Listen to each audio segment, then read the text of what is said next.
We have this notion of the undecided student. The undecided student is the student who hasn't declared a major. But that doesn't mean they're necessarily undecided in that thing they'd really like to do. All it takes is somebody to say, yeah, that makes perfect sense altogether. Hi, everyone, and welcome to Path Found, the podcast about the real, messy, unexpected journeys that lead us to the work we love. I'm Monica Argandonia, and every week I talk with someone whose story proves there's no single right way to build a meaningful life. Most college advising boils down to a checklist. Complete your GEs, hit your required courses, graduate on time, done. But what about the actual life you're trying to build? What about the interests you've never been given permission to take seriously? What about the massive invisible job market no one ever walks you through? I'm here today with Ned and Scott Carlson, the authors of Hacking College, Why the Major Doesn't Matter and What Really Does, a book that I think every college administrator, every parent, every student needs to read. And here's why. Advising on college campuses, for the most part, is a checklist. Making sure students complete their GEs, make sure they hit their required courses, make sure they graduate, hopefully on time, that's it. That kind of meaningful, intentional advising that actually connects the student's education to the life they want to build, that rarely happens. And I know this to be true because I'm an advisor on a college campus. So welcome, Ned and Scott. Again, super excited to have you on today. Ned, you spent 35 years in academic affairs before writing this book. And Scott, you came to this as a journalist covering higher education for the Chronicle. So how did the two of you find each other? And how did your different vantage points shape this book when you ended up writing it? You know, that's a great story. It would actually end up being a pretty good movie, too. Scott was starting to write articles about the connection between college to careers. I was testing this model at the last school I was going to be working with before I supposedly was going to hit retirement, which still hasn't hit. And I kept sending him emails. I said, Scott, there's a better way. There's a better way. And I think I wore him down because I think I nagged him for about 3 years. Scott, is that about correct? Yeah, that's about right. Yeah. Nagged me for a while. And then I think what I saw in what Ned was describing was a little bit of my own college journey. So I went to, as a first generation student, essentially, and went to college really through a back door because I didn't have very good grades in high school. And then worked my way through college. It took 8 years to graduate, but was sort of constantly leaving to go do internships and so on. So the approach of mixing the way that the field of study approach sort of mixes the academic learning with a lot of work with some applied learning within a work environment. That for me, that was like the Minnesota Daily and some of the internships I did as I was going to school. That resonated with me. And the way that he broke down the major, because I was also not a journalism major, also resonated with me. I could see what he was talking about. So as a Chronicle journalist, we're often covering higher education from the outside. I've been there for 25 years, so you think I know a lot about higher ed, right? But we rarely have these close relationships with people who work down in the, sort of the salt mines of higher ed, down in the pits of it, to really see what's going on. Most of the time as journalists, we're talking to the people who are at the top of the organizations and they're sort of declaring, this is how it is. And what was really appealing to me about working with Ned was that I was going to work with somebody who has actually worked down in the guts of the organization and sees all of the crap that's down in there. All right. So you write this book. It's called Hacking College, Why the Major Doesn't Matter, What Really Does. And you talk about empty degrees. And for someone who's worked hard to declare a major that they think is meaningful, that might be really hard to hear. So what would you say to them? The thing for me is it's not the major that's meaningful. I mean, you're in anthropology, right? Great. I was in quote unquote English. What does it actually mean to be in anthropology or be in English? There's whole bunches of different ways you could go. I want to get into business. Okay, tough question. Tell me something that isn't business. Everything is business. If everything is business, then how do you know that the business degree is actually going to prepare you for what you want to do in this world of business, which is thick and broad and doesn't involve tech? It may not involve finance. It may not involve whole bunches of things. It could be all over the place. And when you look at a major, right, In most majors, they'll have maybe 3 required courses, a senior seminar, pick a course out of column A, pick a course out of column B, and then pick 5 more courses. What does that mean? And then there's the gen ed. And for most part, if the course you're taking from gen ed doesn't fit with the major, it's just like, take something that I don't have to put a lot of time into. Then there's, what do you do with the electives? Well, what we're doing now is selling things like badges to get students marketable, or pick a major that has a title that might look like it can get you a job. That's empty. And that's what's happening to so many students in the college environment right now. I think the part of this too is, yeah, what does an English major mean, right? Like, so I was an English major, right? Ned's an English major. And in a lot of cases, English is just sort of a study of sociology, politics, families, history, all of that stuff through stories. You can use English in all sorts of ways if you marry it to other things. What's a psychology degree, right? And unless it takes on hues from other things. So the major can matter in certain instances when, you need a license at the end of the college journey, and that's tied to the major. But in a lot of cases, it's really up for interpretation. Right. I teach in environmental science and policy, and my students ask me, but you're an anthropologist. And I'm like, yeah, and the environment is all about people. And anthropology studies people. It totally made sense to me. So yeah, I think you're right. So you introduced the concepts of hidden intellectualism. And I like this idea that genuine intellectual passion that the system never surfaces. And then you talk about the hidden job market. So all these hidden things. Why is so much of what matters in college invisible? And what does it take to make it visible? That's a great question. The reason why it isn't visible is because students are never introduced to this. And the same thing with the hidden job market. Things are taking place right in front of them and they don't see it. So, for example, think about orientation on your campus. How many times are students introduced to faculty as field of study specialists? On most university websites, you won't even find that information on the undergraduate pages. You got to go up to the graduate pages where faculty outline their field of study, because in grad school, you want to study with somebody who's in the area you're interested in. Right. And when we think about the hidden job market, it's everything. It's who sells the city of Chicago to television and film companies. It's out there. It's real. You go to Comic-Con, which is a $500 billion trade show, and most people go there. They're entertained, but they never go behind the curtains to see all the things that make Comic-Con work, what video gaming is really about, what the fantasy world is really about. It's not just creating the product, but you could be a finance major, and what you're doing is financing the development of video gaming. And we don't put those connections together because they never come to a career center. So it's in front of us, but we don't notice it. We don't think about it that way. I think, the other reason why it's sort of hidden is because if you're looking at it from the perspective of, the administrator who runs universities or the people who run universities, right? We've got people like you, Monica, that are very interested in talking to students and really unearthing what motivates them and what makes them tick and how that might connect to things in the academic program, but then also in the job world afterwards, right? But a lot of people, I think, who work for colleges and universities, I think they do care about education, but they also sort of see the students as, well, these are the numbers coming in and we've got to slot these people into various places in the in the university. And it's just easiest to say, okay, you want to go into nursing? Here you go. You want to go into this business pathway program? Here you go. It's just they're given the scale questions in higher education. Often the interests of the individual get lost in that. And I think that's a big reason why some of this stuff is hidden, is because it's just not talked about, because the tracking is easier. So how do we improve that?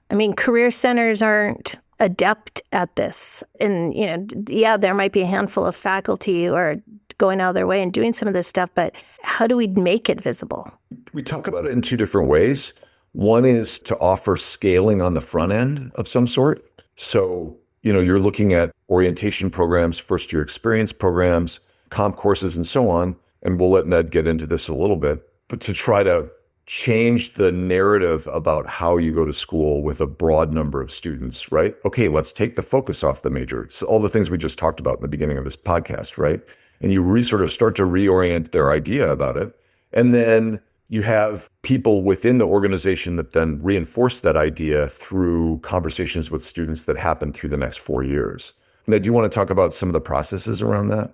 Yes, and this is an important thing. We're not talking about necessarily changing structures. We're talking about changing the conversations that take place within those structures. My daughter's coming to visit, so I'm going to play off this one. She's on clinical faculty at a Fair to Midland Medical School in New Haven, Connecticut. Here's an interesting question. What is the best way to prepare for medical school? The answer to that question is, it depends. Anthropology would be a profound way to prepare for medical school. Foreign languages would be a profound way to prepare for medical school. Sociology could be a profound way to prepare for medical school. But we don't tell students this. We don't introduce them to this. And most importantly, we don't send them on what Scott and I call the research investigative interview, to help them begin to get into the granularity of the world they're going to get involved in. So when I'm working with pre-med students, one of the things I will tell them to do is, I want you to go to a waiting room in a hospital. I don't want you to do anything but listen hard, write down everything in detail that you hear. It's sort of like an ethnographic study, right? Mm-hmm. And what they come back with inevitably is, oh my God, I must have heard 20 or 30 different languages being spoken. Next step, this is the question that breaks down the barrier of what it means to do X. What does it mean when you hear those languages? And through conversation, right, the way we would want to have this give and take in a classroom, 20 or 30 languages represent 20 to 30 different cultural problems in the delivery of healthcare.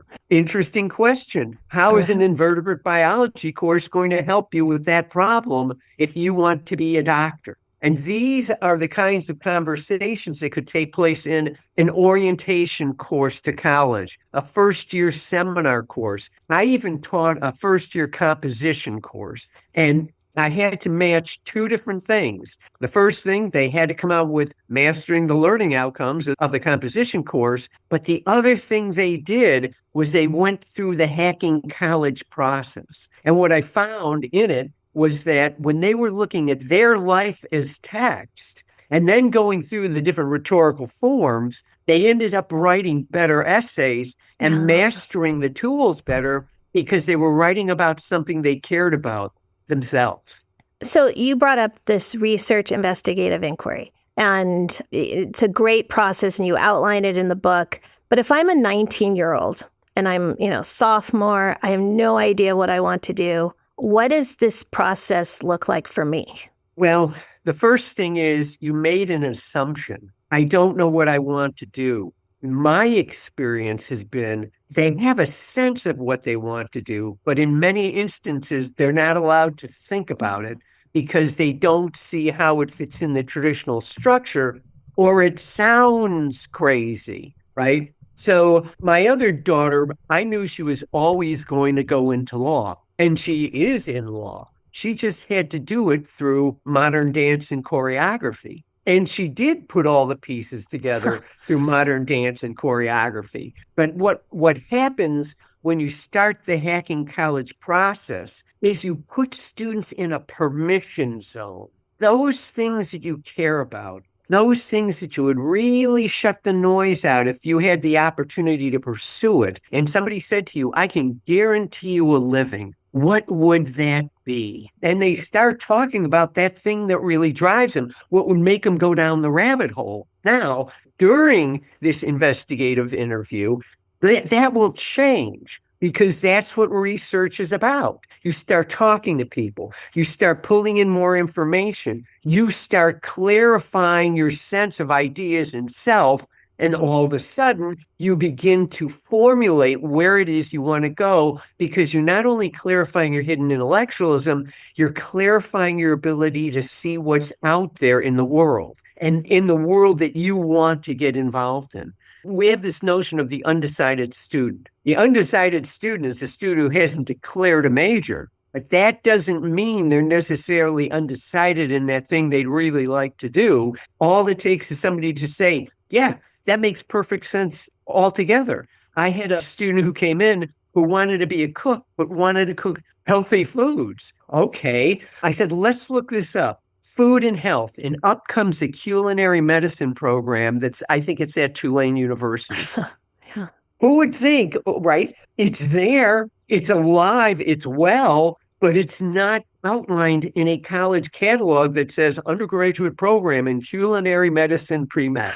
And so once we open the door to the students to see this, we also open the door for them to do something else. Identify faculty by their field of study specialties. So when they walk in the door to talk to somebody, they're not coming in to say, I think I'm interested in the major.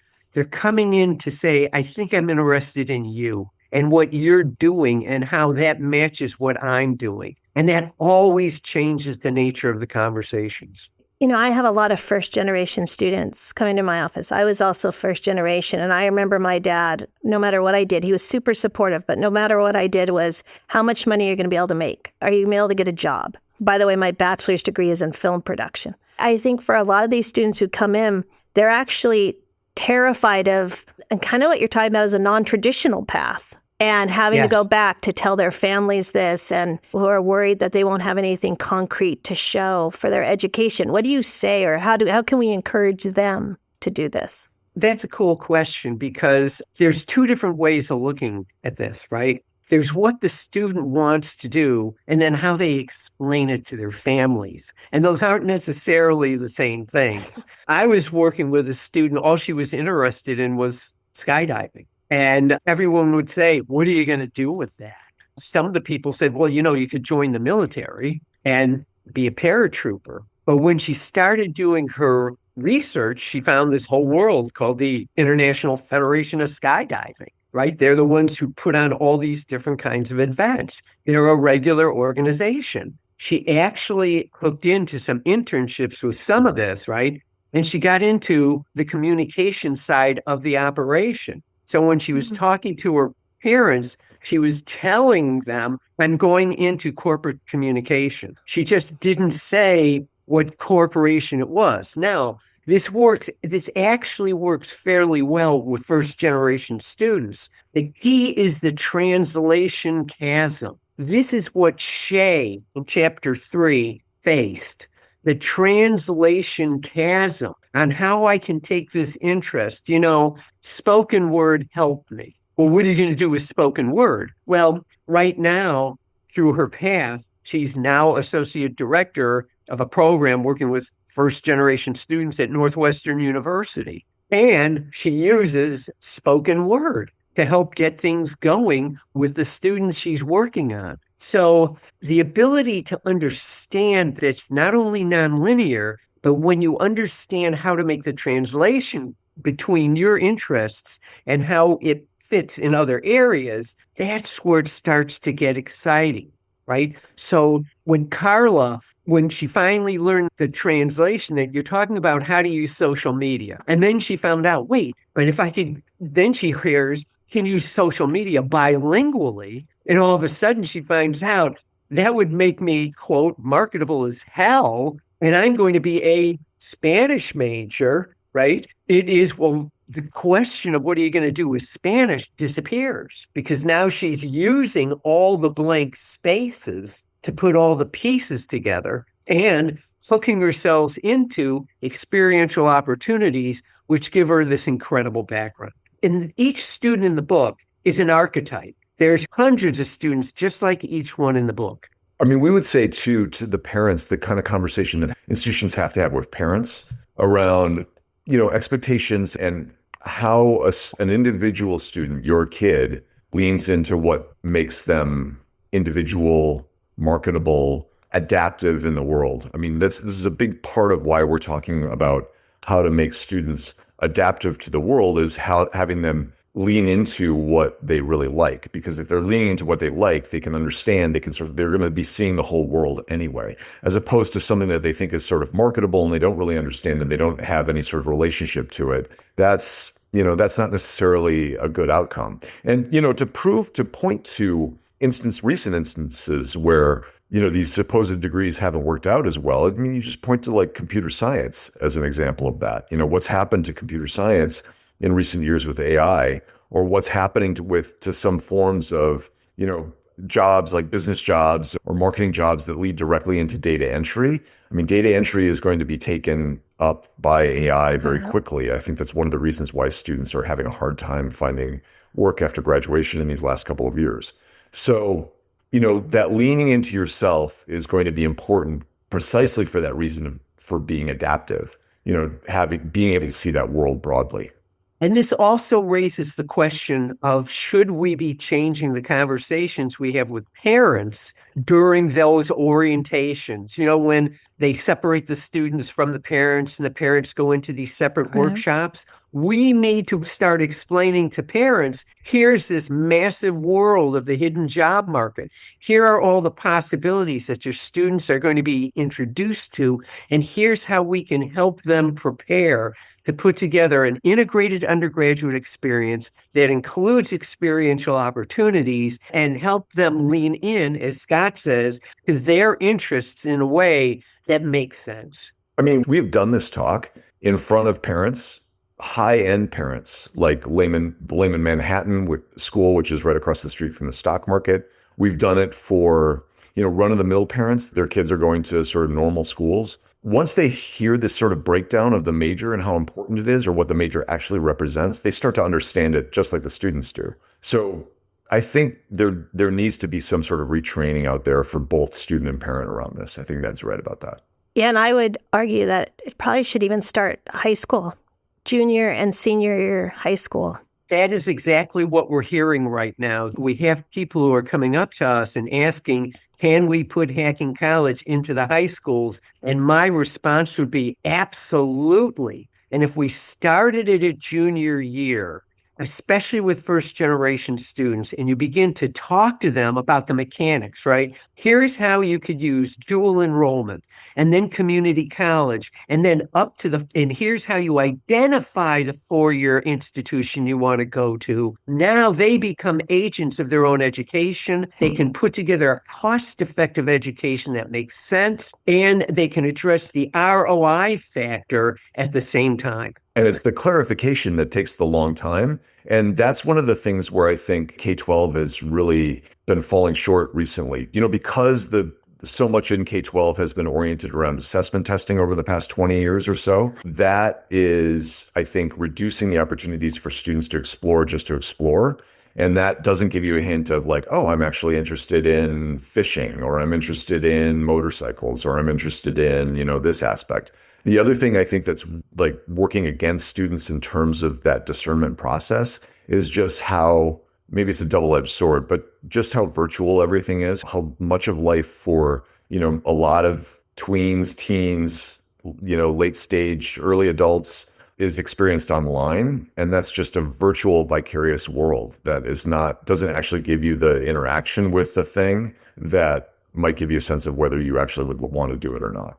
Yeah, and even, starting in junior and senior year, just clarifying where they'd even go to college. I mean, because so many are pursuing the prestige or, choosing these colleges, universities for the wrong reasons. And it could just open up so many more possibilities right? Exactly. Yeah. And better possibilities. Right. So you talk a lot about social and cultural capital, especially for first-gen students or working-class students of color. So what do you mean by that? How do students pursue that? You're raising something that's critically important. So I was a single parent raising kids when I was working on my doctorate at the University of Illinois in Urbana, right? I'm living on a graduate student salary, right? Income-wise, it's like, wow, getting by. But in terms of social and cultural capital for my kids, I might as well have been making $100 million a year with all the connections they were making and the understandings that they were coming into and their friends whose parents were college faculty. What we are arguing is that part of the research investigative interview is how students learn to talk to people out there. And in talking to people out there, they start to build their networks of understanding, their networks of building up a cultural awareness of all the opportunities that's actually out there, and the social capital of learning how to be agentive in creating their own networks. Now, a lot of times students will tell me, well, why would anybody talk to me, right? And I should say as an aside, we never send anybody to an HR office. We're always sending them to somebody who's in charge of something, somebody who's doing something. And the reason why people talk to them is because most of them are frustrated parents whose kids never listen to them, and nobody ever asks their advice on, if I wanted to be you, if I wanted to do what you're doing, how would you tell me to do this? And they always come back with a wealth of information. They always come back finding out it was really easy to do. And all it takes, right, is a little bit of preparation. I mean, in some instances, in one of the offices I set up, the peers were trained when they were talking with one of the students, right? So these are students too. They'd actually dial the phone and put the phone in the student's hand and say, make the appointment. And what they found out was they were never talking to the person. They were just talking to the person who handled the scheduling. Yep. And once they were in the door, we knew when the appointment was coming up. The peers were taught how to coach these students through the kinds of conversations they need to have. And what it does is it builds a sense of confidence in students, because all of a sudden they're in the office and they're talking to, well, I'll give you an example. I am the Associate Director of Family and Preventative Medicine at the University of South Carolina Medical School. But I'm in this clinic where I'm dealing with all these families and parents. And these students are talking to this person. And this person is saying this, listening to them and validating them. And then all of a sudden, when they get to the point of experiential opportunities, there's always that notion of patient navigator. And once you get that first step, it can build to the next and the next. And then you begin to see yourself. You begin to believe in yourself. I can do this. You know, to your question of cultural capital, I think one of the important things is that we see cultural capital as the key to social capital. That social capital doesn't just happen because you're introducing a young person to someone who's out there in the world doing, you know, a job of some sort, right? And that's often the formulation that colleges and universities use, just simply because there's no other way that they've thought about doing it. But you know, they go to their alumni network, or they go to sort of their corporate partners that hire the most students from their institution, and then look for, you know, potential mentors within that pool. And, you know, students may connect to the people that they find through those networks, but we're sort of arguing that social networking actually happens with cultural capital as a fuel, because the students are using that thing in them, the thing that they care about, to connect to somebody who cares about the same thing, or shares a sort of similar background, or shares a sort of similar perspective on the world. What Nitzan Pellman and some of the people that we've talked to about this stuff would call homophily, right? So that's actually how social capital happens. And the students can use various forms of cultural capital that they either bring from their background, you know, cultural capital that you have as someone who's grown up on the south side of Chicago or on a ranch in Wyoming is unique and different. And it's something that you can connect to the other people that work in that world or live in that world. Mm-hmm. And if you want to enter that world, you might need to gather some of that cultural capital. So that you can get from college, or you get it from experience within that environment. So this is an important piece of how the students will begin to enter these various work worlds that they're in, through the culture and through the social. And this also clarifies something else. We are not telling students to follow their passion. For us, right, they're following this hidden intellectualism, this drive inside them. Passion is just the emotive expression of it. And so when interest meets interest, all of a sudden you have two people who are really jazzed about what they're doing, talking to each other. And that creates some really powerful connections for students. And it's a validating experience for students. And they're so afraid to talk to strangers, right? So Yeah. instead of a research project for one of my classes, they have enough of those to do. I give them a career project, and they have to go out and do 5 informational interviews with people who have jobs that they think they would want. And so now it's under the guise of an assignment, and they can say, hey, this is a school project. So it makes it a little easier for them then to make these calls or send out those emails, because they really are, I connected a student with somebody in a field she was interested in. I gave her the phone number. He said, oh, give her my number. And she kind of froze and said, well, I can't call. Isn't there an email? So they really have this fear. And I think, that idea of connecting to people who may have similar backgrounds, or, that cultural capital component, I think is really interesting and really important and something to remember.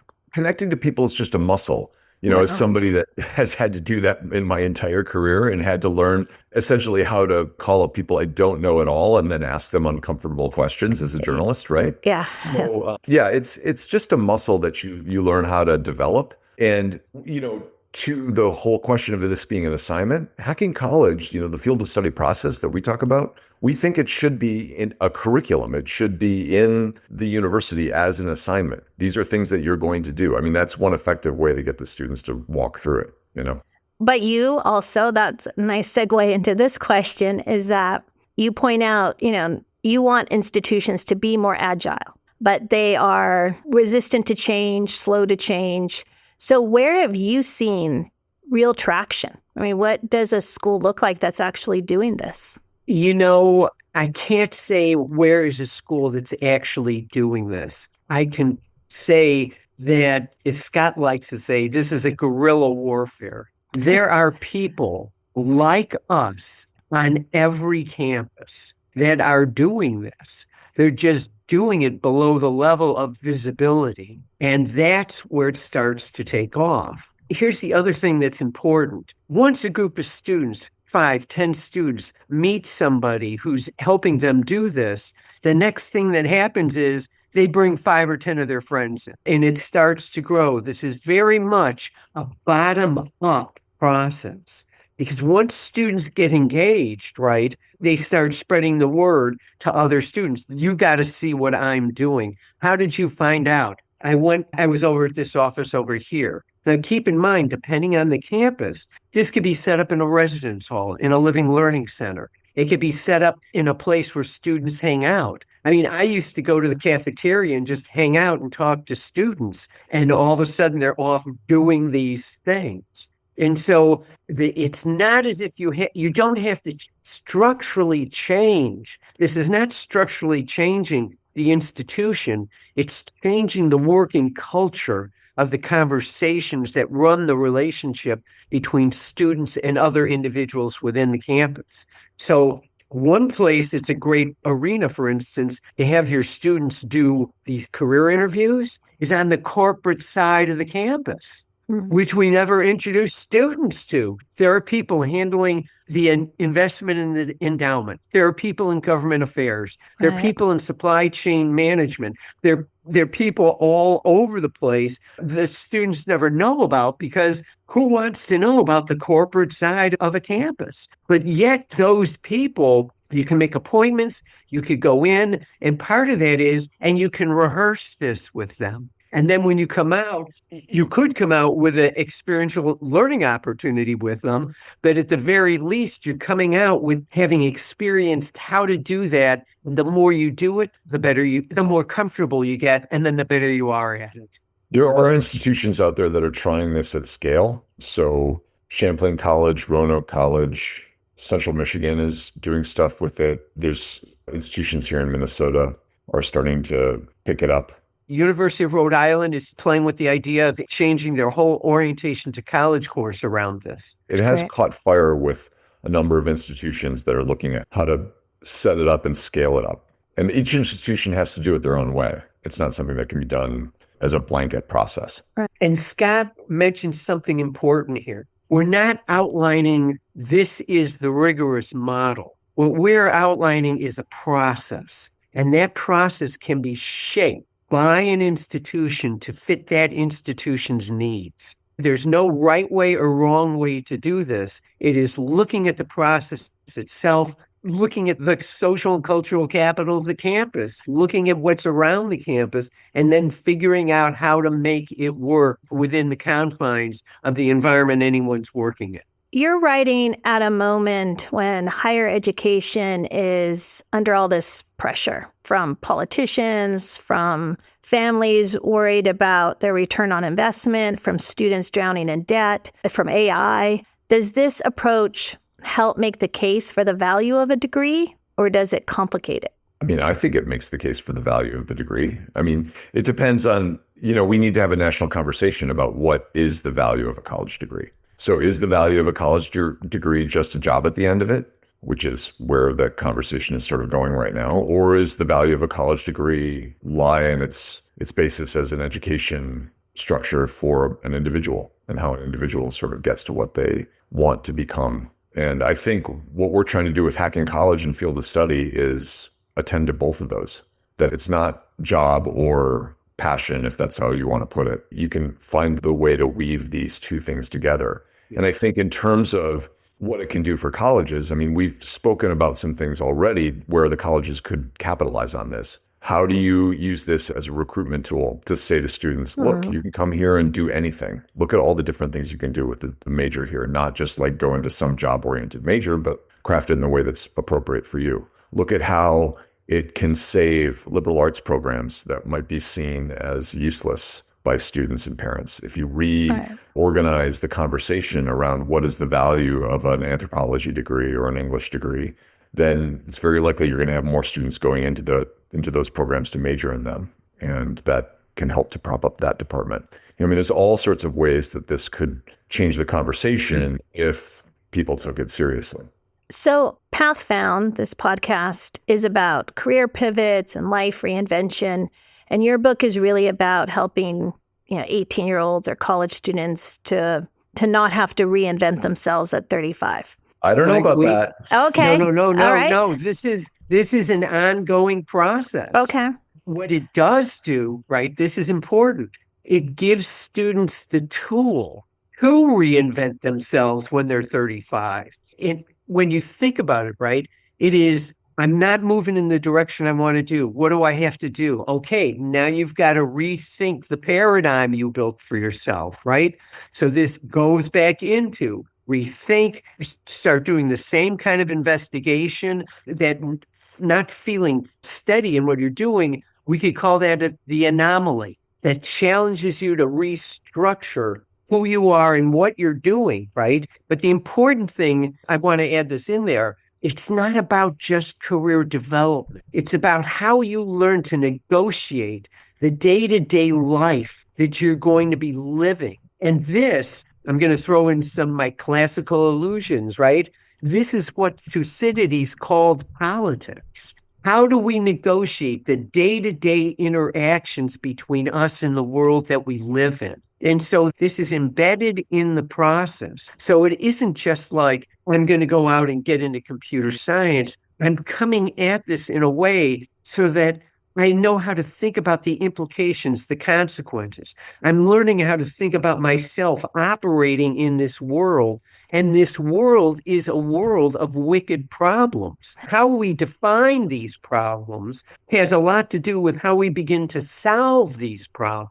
And so the first wicked problem, I want to put together an undergraduate education that is marketable, it is vocational, it is non-vocational, and that it challenges me to think about my interactions in the day-to-day environment I'm going to go into. And this is it's a constant ongoing process. And I think too, how we talk about our relationship with vocation as a passion. And, so Cal Newport would say, well, passions change. You shouldn't pursue your passion, right?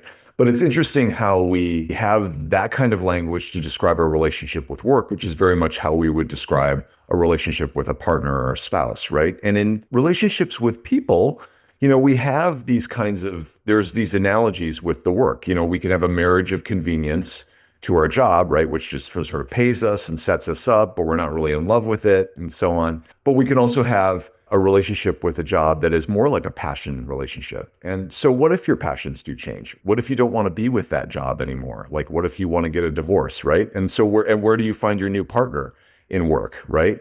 And how do you assess in yourself, what that is going to mean, what that's going to look like? Or how do you stay with your current work partner, for example, and how do you change what's in yourself? Or how do you see different things in the work to sort of craft yourself and change yourself to stay with that profession? So, that's the analogy, right? But I think it has a lot of validity when you're thinking about like, how does your life change and how does field of study sort of help you think about your life changing environment?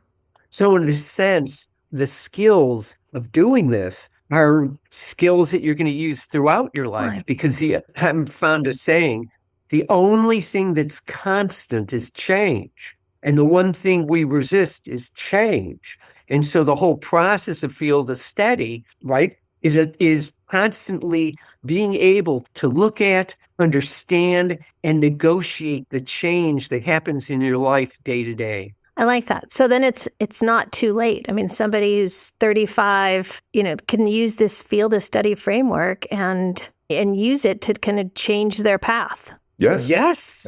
Either if they're going to school or if they're just sort of thinking about, what do I do? I've worked in this job for 10 years and it's not really doing it for me anymore. So then you go on this process. What is my hidden intellectualism? What's my vocational purpose? Or how has that changed since I started on this path 10 years ago? Right. Yeah. And then how do I find people in the hidden job market? How do I have conversations with them? That research investigative inquiry. How do I open up opportunities by saying, hey, here's my background and here's what I bring to the table.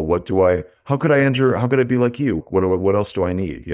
That's the same conversations you have at 35, 45, maybe 55. I'm not going up to my age. At some point you get cut off, but yeah.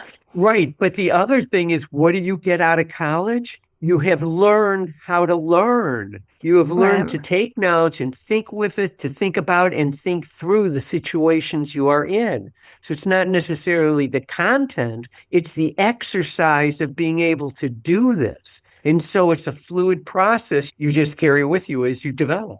What is, you have a lot to say, but what is the most important piece of advice you'd give to a young person right now starting their college journey? Get quiet time, because you need quiet time away from the phone, your friends, the TV, the video game, to be able to think, and I'm talking about extended quiet time and frequent quiet time, to be able to sit and think, what do I actually believe? What do I actually want? What am I actually striving for? What's important to me? What's really important to me? What am I thinking about right now? We spent some time talking to Rebecca Winthrop and Jenny Anderson, who are these authors of this book called The Disengaged Teen, which looks at how it's basically like, in a lot of ways, it's like Hacking College Part 1, because it focuses on teenagers in middle school and high school and what do their lives look like and how are they engaged with school or not engaged with school. And a good majority of the students in the book are these disengaged teens who are very similar to the invisible students in our book, the students who are just kind of like running through college and they don't really care, right? And then you have the students that they identify that are not disengaged. They're more like achiever type students, right? Who they're sort of the grade grubbers and they want to get all A's and they're there and it's just sort of very goal oriented, right? And they're doing well in school, unlike the invisible students or disengaged teens or even the resistor students, right? Who don't want to be there. These students, the achiever students, they're doing okay, but they're still not engaged because they're just sort of jumping through the hoops, just like the other students, right? The students who are actually engaged, who are downloading all of these skills, who are picking up all this content, who are actually learning things and learning things about themselves along the way, are these engaged students. And what separates the engaged students from the disengaged students, but even the achiever type students, is that the engaged students have a lot of time on their own and quiet time to ponder their thoughts. And so this is super important, especially at a time when the attention economy is trying to get your eyeballs 24/7. You should get away from that and really sort of spend time in quiet time outdoors, hiking, in the dark, just sort of thinking to yourself, what do I actually believe? Those are some of the most important questions you're going to answer in your life. For me, one of my favorite phrases for students is, it doesn't matter how crazy you think. You can't think crazier than me. But whatever you're thinking about, there is somebody out there doing this who would love to talk with you. And in doing that process, you will begin to find out that those things that you care about, those things that really drive you, they're real. It's not crazy. And there are people you can talk to, people you can engage with who will help you work out all the pieces. And so you can get on the path. And this is just the starting path to take you to your first steps. I love both those pieces of advice. That's fantastic. So your book is readily available, but if anybody's interested in following your work, or I'm sure you're going to keep writing about this topic. I know you're speaking in various places. Where can people follow you? I'm pretty active on LinkedIn. So you just find Scott Carlson from the Chronicle of Higher Education on LinkedIn. I'm on LinkedIn too. Okay. Thank you both for being here today and for writing this book. I'm going to buy everybody copies and give it to them for Christmas. Thank you so much for having us on. Yes, thanks for having us.